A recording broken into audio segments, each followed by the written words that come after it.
News first ಆಯೋಜಿಸ್ತಾ ಇರುವ ಕರ್ನಾಟಕದ ಅತಿ ದೊಡ್ಡ ಇವಿ ಎಕ್ಸ್ಪೋ. ಮೆಟ್ರೋ ದರ 5% ಅಷ್ಟು ಏರಿಕೆ ಮಾಡಿದ್ದಾರೆ ಅಂತೇಳಿ ಬಿಜೆಪಿಯವರು ಅವರು ಮಾಡಿರ್ತಕ್ಕಂಥ ತಪ್ಪನ್ನ ಕಾಂಗ್ರೆಸ್ ಮೇಲೆ ಹೊರಿಸುವಂತ ಕೆಲಸವನ್ನ ಮಾಡ್ತಾ ಇದ್ದಾರೆ. ಅದರಲ್ಲಿ PC ಮೋಹನ್ ಅವರು, ತೇಜಸ್ವಿ ಸೂರ್ಯ ಅವರು, ಅಶೋಕ್ ಅವರು, ಇನ್ನು ಅನೇಕ ಮುಖಂಡರು. ಈಗ ಮೆಟ್ರೋ ದರ ಏರಿಸೋದಕ್ಕೆ ಒಂದು ಸಮಿತಿ ಇರುತ್ತೆ. ಅದನ್ನ ಕೇಂದ್ರ ಸರ್ಕಾರದಲ್ಲಿರ್ತಕ್ಕಂಥ ಅರ್ಬನ್ ಡೆವಲಪ್ಮೆಂಟ್ ಮಿನಿಸ್ಟರ್ ಸೆಕ್ರೆಟರಿ ಇರ್ತಾರಲ್ಲ, ಅವರು ನಮ್ಮ ದೇಶದಲ್ಲಿರ್ತಕ್ಕಂಥ ಎಲ್ಲ ಮೆಟ್ರೋಗಳಿಗೆ ಚೇರ್ಮನ್, ಕೇಂದ್ರದಲ್ಲಿರ್ತಕ್ಕಂಥ ಅರ್ಬನ್ ಡೆವಲಪ್ಮೆಂಟ್ ಸೆಕ್ರೆಟರಿ ಅವರು ಚೇರ್ಮನ್ ಆಗಿರ್ತಾರೆ. ಅವರು ಒಬ್ಬರನ್ನ ಒಂದೊಂದು ಮೆಟ್ರೋಗೆ ಒಬ್ಬರನ್ನ ರಿಟೈರ್ಡ್ ಜಡ್ಜ್ನ ನೇಮಕ ಮಾಡ್ತಾರೆ. ನಮ್ಮಲ್ಲಿ ತಮಿಳುನಾಡಲ್ಲೂ ಇದ್ದಂತ ಒಬ್ಬರು ರಿಟೈರ್ಡ್ ಜಡ್ಜ್ ಅವ್ರನ್ನ ಅಧ್ಯಕ್ಷರಾಗಿ ನೇಮಕ ಮಾಡಿದ್ದಾರೆ. ಇನ್ನೊಬ್ಬರು ಕೇಂದ್ರದಿಂದ ಸದಸ್ಯರಾಗಿ ಮಾಡಿದ್ದಾರೆ.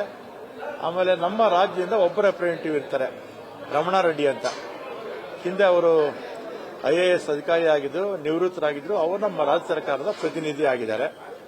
ಈ 3 ಜನ, ಇಬ್ಬರು ಸದಸ್ಯರು, ಒಬ್ಬರು ಅಧ್ಯಕ್ಷರು, ರಿಟೈರ್ಡ್ ಜಡ್ಜ್, ಅವರು ತೀರ್ಮಾನ ತಗೊಂಡು 5% ಜಾಸ್ತಿ ಮಾಡಬೇಕು ಅಂತೇಳಿ ಅವರು ಮೆಟ್ರೋ ಖರ್ಚು ವೆಚ್ಚಗಳನ್ನೆಲ್ಲ ತಗೊಂಡು ಆಮೇಲೆ ಸಾರ್ವಜನಿಕರ ಅಭಿಪ್ರಾಯ ಕೇಳಿ 5% ಜಾಸ್ತಿ ಮಾಡಬೇಕು ಅಂತ ಕೇಂದ್ರ ಸರ್ಕಾರಕ್ಕೆ ಕಳಿಸಿದ್ದಾರೆ.